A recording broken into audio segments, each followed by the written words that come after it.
Bonjour, nous allons modifier le mail du client pour qu'il se connecte à un serveur web, lui envoie une requête HTTP bien formatée et affiche la réponse HTTP.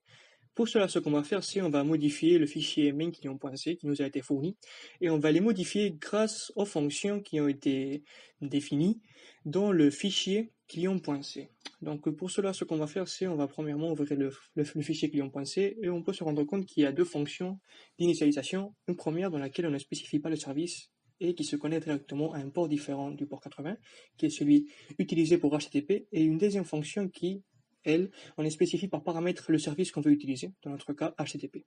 Donc on va utiliser cette fonction. On la copie du coup, et on va la copier et la remplacer dans notre fichier main client.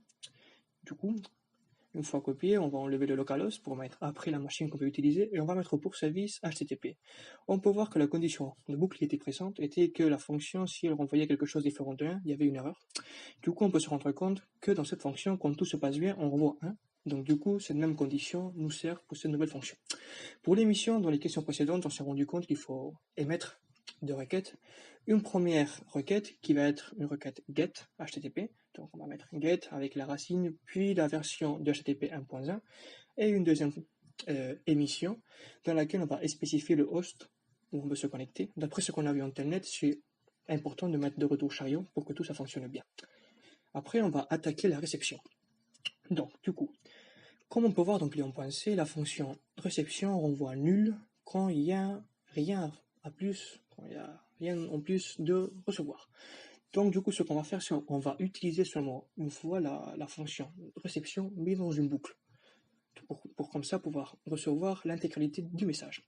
Donc ce qu'on va faire, c'est qu'on va mettre une boucle while, dont le premier message égale réception, et on va dire tant que ce message soit différent de nul, bah du coup, ce qu'on fera, c'est on va le traiter pour après l'afficher, ou sinon on dira qu'il y a une erreur.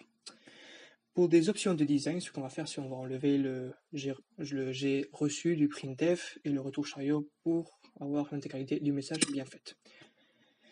On va tester le programme client en se connectant au serveur web du SRI.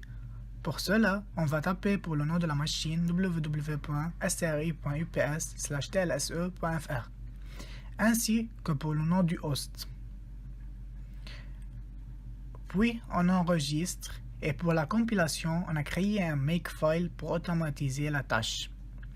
Pour cela, on écrit donc make client pour compiler, puis on compile. Tout se passe bien, donc on exécute le code. On peut observer du code HTML, donc à première vue, tout paraît avoir bien fonctionné. Le client attend encore une réponse du serveur, comme on peut observer dans la ligne qui clignote. Pendant qu'il attend, on va observer ce que le client a reçu de la part du serveur. On voit bien dans l'entête HTTP que tout s'est bien passé grâce au code réponse de son point OK. Puis à la fin, on peut observer que le serveur a fermé la connexion et donc le programme client s'est donc arrêté. La condition de boucle utilisée dans le programme fonctionne bien. Avec ça, on finit la démonstration du programme client. Merci beaucoup et au revoir.